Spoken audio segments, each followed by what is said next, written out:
السلام عليكم ورحمة الله وبركاته. بسم الله والصلاة والسلام على رسول الله صلى الله عليه وسلم. برحب بكل متابعينا على القناة. النهارده ان شاء الله هندردش مع بعض في موضوع مهم يا جماعة في تربية الحمام. اغلب الناس في الفترة اللي فاتت كانت ملاحظة ان الحمام عندها الانتاج ضعيف، الزغاليل بتموت. الجو طبعا الساعة ده يا جماعة له احكام معينة لازم نكون عارفينها، وازاي ان انا اتعامل مع الحمام في الفترة دي علشان اقدر انتج كمية كبيرة من الزغاليل واستفيد بقدر الامكان بكل الانتاج اللي بيطلع عندي من البيض، واقلل من الفقد اللي بيحصل في البيض او الفقد اللي بيحصل الناتج عن موت الزغاليل. الفترة اللي فاتت الجو كان ساقع على الحمام حتى لما بيبيض ويحضن البيض احيانا البيض بيسقع تحته، فالبيض ده يا جماعه بيبوظ ما بيطلعش انتاج. ودي طبعا بتبقى خساره كبيره، لان احنا عارفين ان كل ما انت بتنتج من الحمام عدد كبير من الزغاليل كل ما بيعوض معاك المصاريف والكلفه اللي انت بتصرفها عليه. لازم تكون مقفل العشه كويس جدا، ولازم تكون مانع تيارات الهواء المباشره على الحمام، لان الحمام لو في تيار هواء او الجو سقع حتى لو هو راقد على البيض وبيحضنه، البيض ده يا جماعه بيسقع تحته وبيبوظ، وبالتالي انت كده خسرت جوز زغاليل كنت انت في انتظارهم او محتاجهم. حتى الحمام ده يا جماعه لو ربنا كرمه ودفى البيض كويس وطلع عندك جوز زغاليل، صدقني جوز الزغاليل ده مع الايام ووجود البرد وتيارات الهواء ممكن بعد اسبوع، بعد 3 ايام، بعد 10 ايام تلاقي الحمام من السقعه بيبدأ جسمه يزرق جامد وبيموت عندك. وده طبعا فقد احنا في غنى عنه ومش محتاجينه في الفترة دي. وفي نفس الوقت الحمام لما بيحس بالدفى وما بيكونش فيه تيارات هواء مباشرة على الحمام، عدد الانتاج بيبقى كبير، وفي نفس الوقت حجم الزغاليل بيبقى كويس جدا.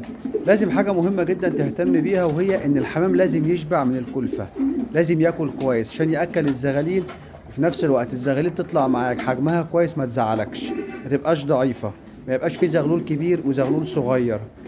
فترة التريح بتاعة الحمام يا جماعة بتعتمد اعتماد كبير جدا على الكلفة اللي انت بتقدمها للحمام. كل ما الكلفة تبقى متوازنة فيها كل العناصر وبتديله الفيتامينات والأملاح المعدنية، ان شاء الله ما يأثرش على الانتاج عندك ويبقى عندك انتاج كويس جدا.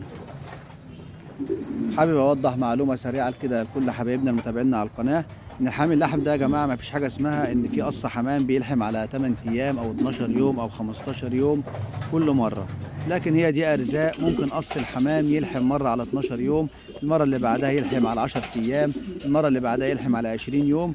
دي كلها يا جماعه بتبقى ارزاق. لكن اللي يقول لك ان في قص حمام بيلحم كل مره على 12 يوم او 15 يوم، الكلام ده مش مظبوط خالص وملوش اساس من الصحه نهائي في تربيه الحمام.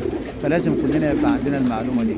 بالاضافه ان حجم الزغاليل يا جماعه بيعتمد ايضا على الكلفه المتوازنه، بيعتمد على الاهتمام باستمرار الحمام، ونظافه الحمام حاجه مهمه جدا وعامل مهم جدا. اما بالنسبه للطرق اللي انت ممكن تستخدمها في تربيه الحمام، فاحنا عندنا هم طريقتين يا جماعه مشهورين جدا. الطريقه الاولى وهي تربيه الحمام على السائل. دي طريقه بتعتمد على عدد الحمام اللي موجود عندك. لو انت عندك كميه كبيره من الحمام هيبقى صعب جدا ان انت تتابعهم. لو انت بتربيهم على السائل صعب جدا انت تعرف فين القص الشغال والقص اللي مش شغال، القص المريح، كل الحاجات دي انت هتبقى صعبه عليك في حاله التربيه على السائل. لكن لو انت مفيش عندك اي طريقه تانية غير انك تربي الحمام على السائل، يفضل ان انت ما تزودش عدد الحمام عن 25 قص، وبشرط كمان تكون متاكد ان الحمام اللي انت حاطه ده او ال 25 قص اللي انت بتربيهم فيهم 25 ذكر و25 نتايه، لان اي زياده في عدد الذكور يا جماعه في العشه او اي زياده في عدد النتي في العشه بيأثر على الحمام جدا وبيأثر على الانتاج عندك. الذكوره الزياده اللي في العشه بتبدا تلف في العشه كلها، تبدا تضرب الاسوس اللي شغاله، ممكن يعملوا خناقه في قلب العش نفسه، ممكن البيض يتكسر، ممكن الزغاليل تموت. كل الحاجات دي مشاكل هتقابلك في تربيه الحمام لو انت عندك كميه كبيره او عندك ذكوره زياده في قلب العشه.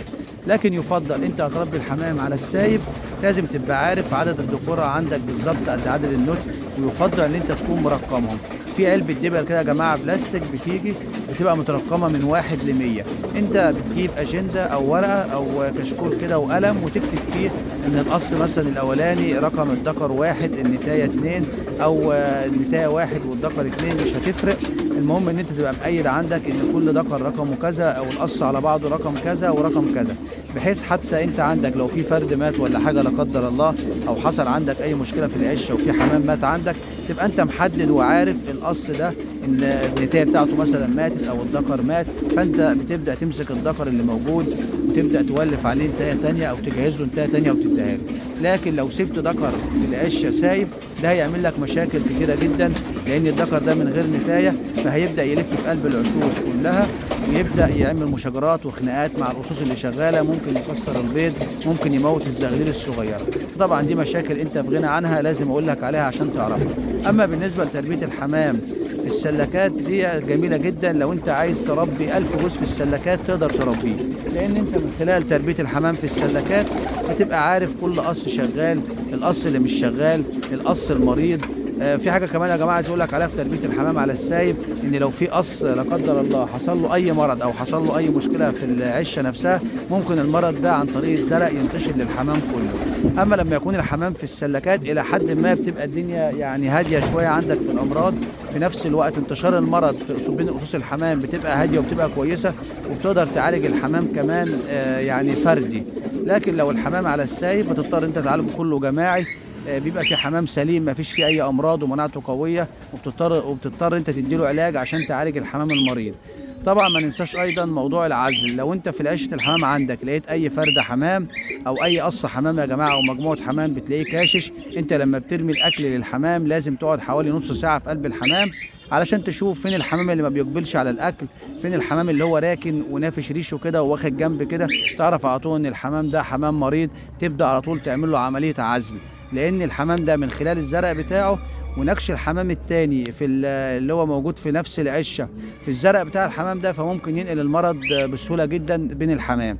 اما في تربيه الحمام في السلكات بتبقى فيه ميزه زي ما قلنا في الاول، ان انت بتقدر تعرف الحمام اللي شغال من الحمام اللي مريح، الحمام اللي مش شغال. قص الحمام عندك لازم يكون زي ما بياكل، لازم ينتج، لان لو انت عندك 20 قص حمام لو فيهم 15 قص بينتجوا و5 مريحين او عطال او ما بيشتغلوش خالص، وانت طبعا مش قادر تطلعهم ومش قادر تعرفهم، ده هيأثر معاك لان هيديك تكلفه عاليه في الاكل، وهيديك تكلفه عاليه في الكلفه والادويه وكل حاجه، وفي نفس الوقت انتاج اقل. يبقى انت بتربي عدد كبير من الحمام، لكن في نفس الوقت عندك انتاج بسيط على قد الحمام اللي هو شغال فقط، فده طبعا بيؤدي للخساره وبيخليك ما تقدرش تربح كويس من الحمام.